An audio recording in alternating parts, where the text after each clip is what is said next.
नमस्कार, मैं रस वैद्य विकास सरोज।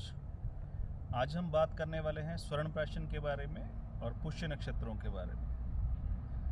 नक्षत्र बेसिकली एक क्लासिकल टर्मिनोलॉजी है जो आपको देखने के लिए आयुर्वेदिक शास्त्रों में जगह जगह पे मिलती है। नक्षत्र जो हैं आयुर्वेदा में एज वेल एज जो हिंदू संस्कृति है उसमें एस्ट्रोलॉजी में इसका एक बहुत बड़ा अपना स्थान है।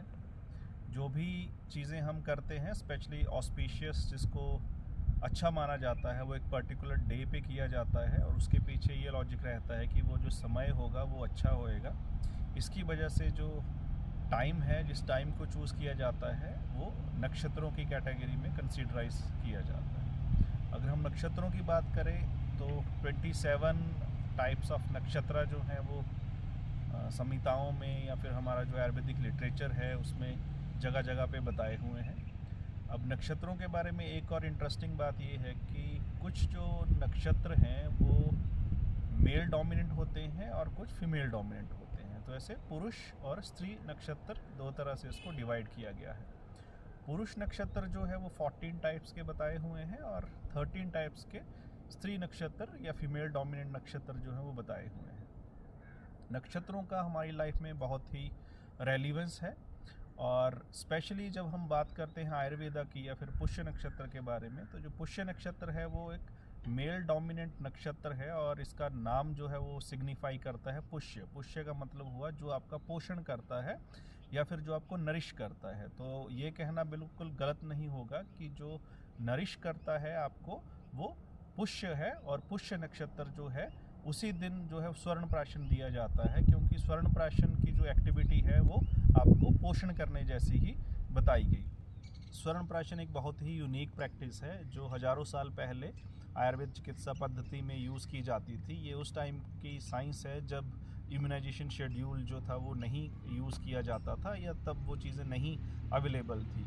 उस टाइम पे स्वर्ण प्राशन कराया जाता था बच्चों की इम्यूनिटी को बढ़ाने के लिए। आपने सुना होगा कि बच्चों को सोना चटाया जाता था या किसी को सोना चटाया जाता था। सोना चटाया इज़ लाइक कि उनको स्वर्ण प्राशन करवाया जाता था और वो भी प्रोसेस्ड गोल्ड जो है वहाँ पे दिया जाता था।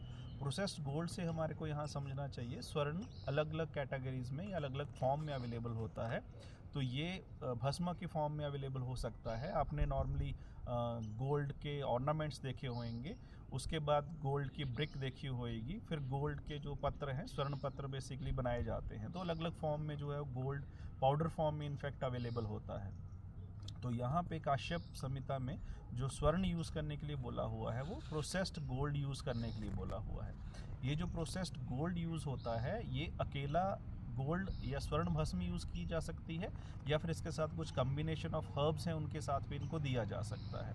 अब ये क्यों दिया जाता है? ये बच्चों का इम्यून सिस्टम बढ़ाने के लिए दिया जाता है, तो जिसको बल्य हम कह सकते हैं, जो स्ट्रेंथ बढ़ाने के काम आता है। ये इंटेलेक्चुअल बढ़ाने के लिए दिया जाता है, जिसको मेध्य या बुद्धि को बढ़ाने की हम बात करते हैं उसके लिए दिया जाता है। ये पाचन तंत्र को अच्छा करने के लिए दिया जाता है, क्योंकि सून आफ्टर डिलीवरी क्या होता है कि बच्चा जो है वो मदर मिल्क के ऊपर डिपेंडेंट होता है और कई बार 4 to 5 डेज़ के बाद भी मदर का जो मिल्क है वो बहुत अच्छी क्वांटिटी में नहीं आ पाता है, तो उसको नरिशमेंट अच्छे से नहीं मिल पाती है। तो उस टाइम पे जो न्यू बॉर्न बेबी है वहाँ पे स्वर्ण प्राशन अगर कराया होगा तो उसकी जो डेली की रिक्वायरमेंट है या जो उसकी बॉडी का डिफेंस मैकेनिज्म डेवलप हो रहा है उसको ट्रिगर होने में ये बेनिफिशियल होता है।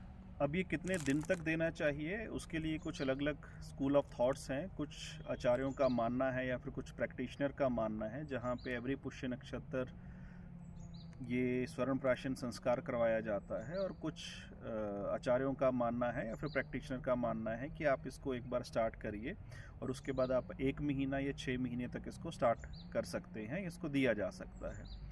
तो इसके बारे में अगेन कुछ लिटरेचर में रेफरेंसेस मिलते हैं जहाँ पे अगर आप 1 मंथ तक कंटिन्यूस अगर इसको स्वर्ण प्राशन करवाते हैं न्यू बॉर्न बेबी को, या अपने जो एज ग्रुप में अगर फॉल होता है बेबी, तो 1 महीना अगर कंटिन्यू स्वर्ण प्राशन करवाते हैं तो वो जो है वो परम मेधावी हो जाता है। लाइक वो हाईली इंटेलेक्चुअल हो जाता है और साथ में व्याधि विहीन हो जाता है। वो ईजिली जो है वो आपके सीजनल चेंजेस जैसे होते हैं, बच्चे नॉर्मली बीमार हो जाते हैं, उनको इंडाइजेशन का इशू हो जाता है, सर्दी जुकाम बुखार खांसी ये बहुत ही कॉमन से डिसऑर्डर हैं। तो कुछ ऐसी जो डिसऑर्डर्स हैं वो कंपैरेटिवली जिन बच्चों ने स्वर्ण प्राशन किया होता है उनको ये नहीं होते हैं। इसके बाद जो सेकंड इसमें स्कूल ऑफ थॉट है वो ये है कि आप बच्चे को 6 मंथ तक कंटिन्यूस जो है वो स्वर्ण प्राशन करा सकते हैं।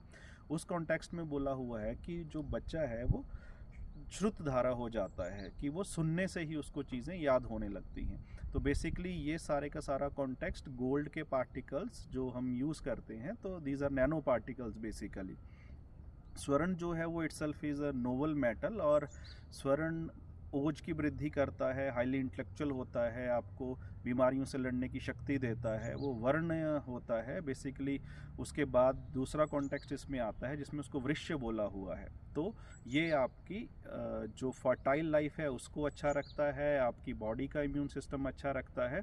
स्पेशली स्वर्ण भस्म जो है ये नैनो पार्टिकल्स, अगर मैं बात करूँ तो ये 25 to 30 नैनोमीटर्स के आसपास जो है पार्टिकल साइज इसका होता है, और इतना पार्टिकल साइज जो है वो ईजिली ब्लड में कंपैटिबल हो जाता है।